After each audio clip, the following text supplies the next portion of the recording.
Muhammadiyah disebutkan bahwa dia orang yang tidak tinggi dan tidak pendek, dan orang yang kekar dadanya, dan banyak sifat-sifat yang mulia, dan dia putih bagaikan rembulan. Maka engkau wahai Allah yang telah melaksanakan kebaikan dari penciptaan ragaku, fa ahsin khuluqi. Maka Nabi meminta kepada Allah, ya Allah, jadikanlah aku berakhlak mulia. Maka ayat tadi, wa innaka la'ala khuluqin adzim. Maka engkau wahai Muhammad mempunyai akhlak yang mulia. Dari mana? Dari doanya dia meminta kepada Allah. Dan disebutkan oleh Aisyah, khuluquhu Al-Quran. Akhlaknya itu realisasian dari Al-Quran. Dari mana? Dari doanya Nabi. Allahumma ahsin khuluqi kama ahsanta khuluqi. Wahai Allah, baikkanlah akhlakku seperti engkau telah membaikkan dari ragaku, dari penciptaanku. Maka hadis ini barakallahu fikum diriwayatkan oleh Imam Ahmad dari Aswad, dari Israel, an Asim ibni Sulaiman, dari Abdullah bin Al-Haris, dari Aisyah binti Talhah, dari Aisyah istri Nabi. Semua rijalnya thiqat. Dan hadis ini telah disahihkan oleh Syekh kami Muqbil Al-Wadi'i, dan mengatakan Syekh kami Muqbil di babnya di Jami'us Sahih, bab doa Allahi an yuhsina khalqil abd. Bab doa meminta kepada Allah agar setiap hamba meminta kepada Allah agar dijadikan good manner, mempunyai akhlak yang mulia, bukan karena latihan dia, bukan karena dia membaca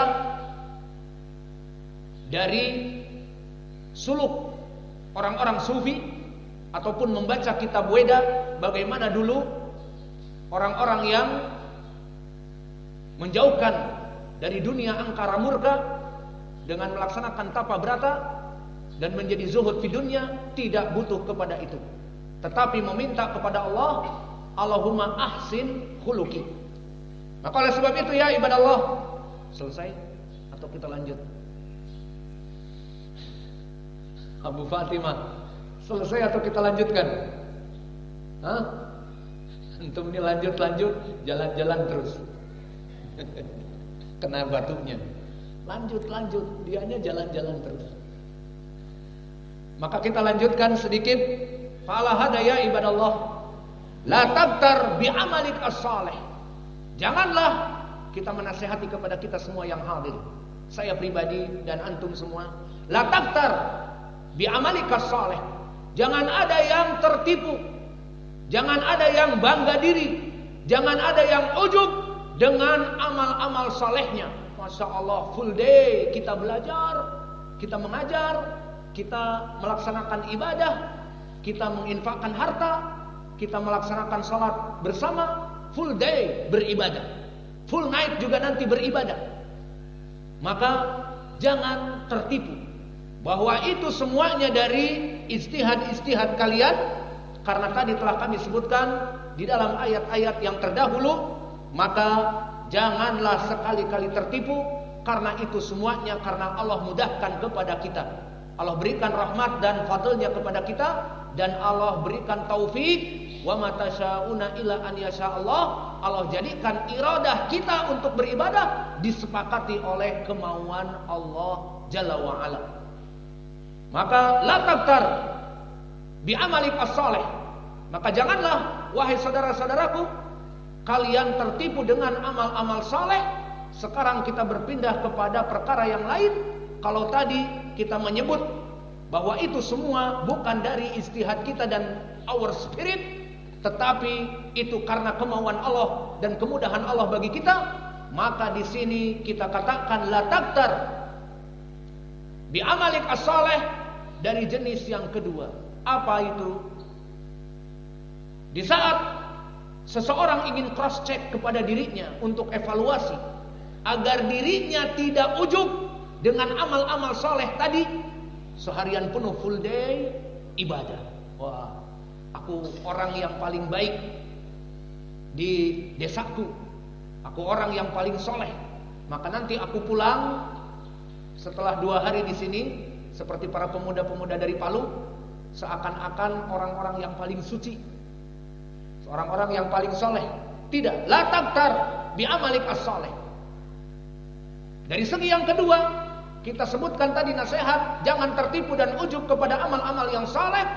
Selesai dari permasalahan itu adalah dari rahmat Allah dan keutamaan kepada kita. Allah mudahkan dan Allah berikan taufik, Allah menyetujui. Wa ma tasyauna illa an yasha'allah. Dari segi yang kedua adalah kita berikan pertanyaan kepada diri kita sendiri. Hei, kau orang yang bangga dengan amal-amal solehmu. Satu pertanyaan saja. Apa itu? Apakah amal-amal solehmu tadi full day diterima?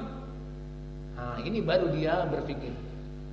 Jadi bisa jadi kita melaksanakan amal-amal capek, lelah, full day dan tidak diterima. Nah, maka oleh sebab itu nasihat kami yang kedua, la tabtar bi amalika saleh. Setelah selesai yang pertama, maka yang kedua, tanyakan kepada diri kalian agar tidak ujub, agar tidak bangga dan tertipu dengan amal-amal solehnya. Tanyakan, apakah tadi amal-amal soleh dari sedekahku, dari makanan-makanan yang kami berikan kepada para tamu, apakah diterima? Dan tadi kita mengajar, dan tadi kita belajar, apakah diterima? Maka pertanyaan yang besar ini akan menjadi obat bagi kita untuk tidak ujub dan untuk kita mawas diri. Karena apakah amal kita yang diterima atau tidak? Maka cukup dengan ayat Allah di dalam surat Al-Maidah yang mengisahkan tentang anak-anak Adam. Dari dua anak Adam yang memberikan kurban, yang satu diterima dan yang satu tidak diterima. Maka Allah mengatakan kepada orang yang diterima, innama yataqabbalullahu minal muttaqin. Innama yataqabbalullahu minal muttaqin. Bahwa sungguhnya amal-amal yang diterima oleh Allah itu minal muttaqin, dari orang-orang yang bertakwa. Dari ayat ini saja kita tersentak. Apakah kita ini sudah menjadi orang yang bertakwa? Berarti amalan-amalan tadi mungkin bisa tidak diterima. Iya.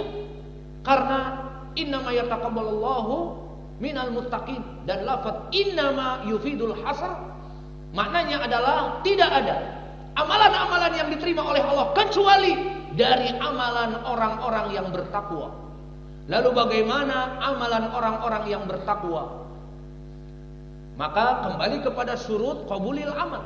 Surut diterimanya amal menjadi amal saleh ada dua dan bisa ditambah menjadi tiga. Maka yang dua yang masyhur khitabnya kepada kaum muslimin, pertama harus ikhlas. Maka dia di saat menginfakkan makanan kepada tamu, baik durian, baik kambing, baik coto dan yang lainnya, harus ikhlas untuk Allah Jalla wa Ala. Maka Allah berfirman di dalam surat Al-Bayyinah, wa ma umiru illa liya'budullah mukhlishina lahuddin hunafa. Maka tidaklah diperintah untuk melaksanakan peribadatan kecuali mukhlishina lahuddin.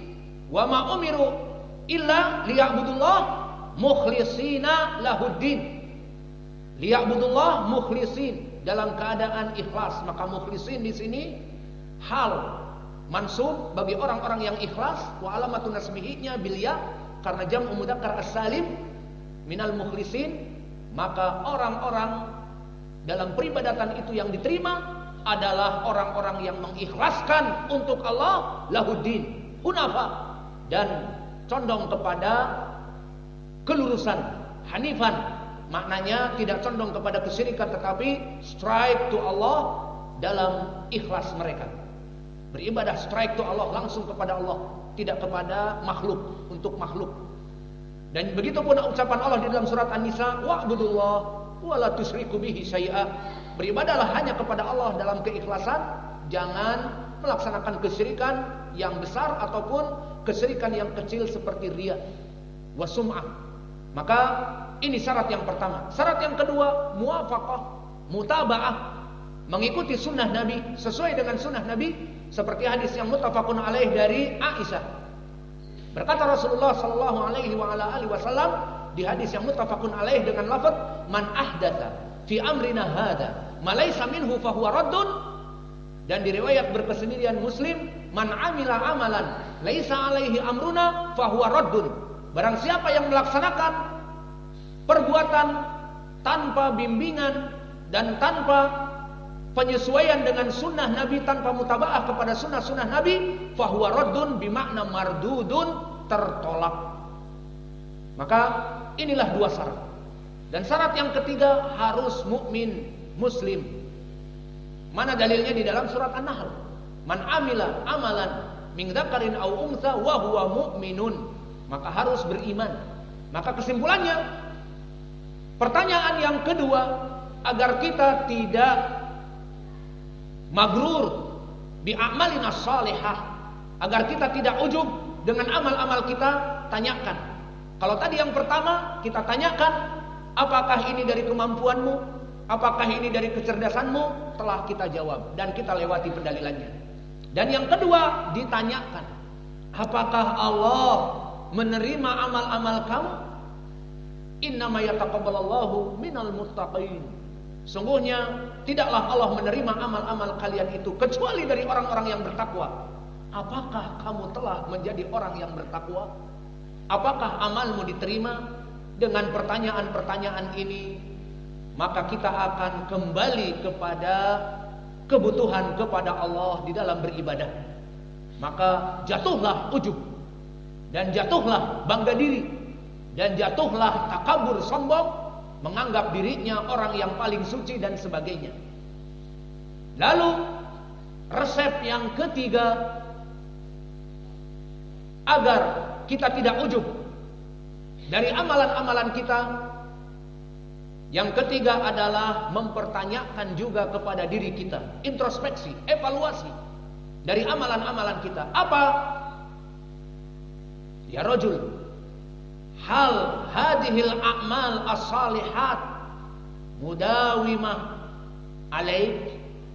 Maka wahai rajul, amal-amal yang kamu lakukan full day tadi, mulai dari ba'dal fajr, masya Allah pelajaran, kemudian setelah itu istirahat, beribadah, murajaah, dan yang menginfakkan hartanya untuk makan santri dan tamu, dan terus, dan yang mengajar dan yang belajar, masya Allah, full day melaksanakan kebaikan.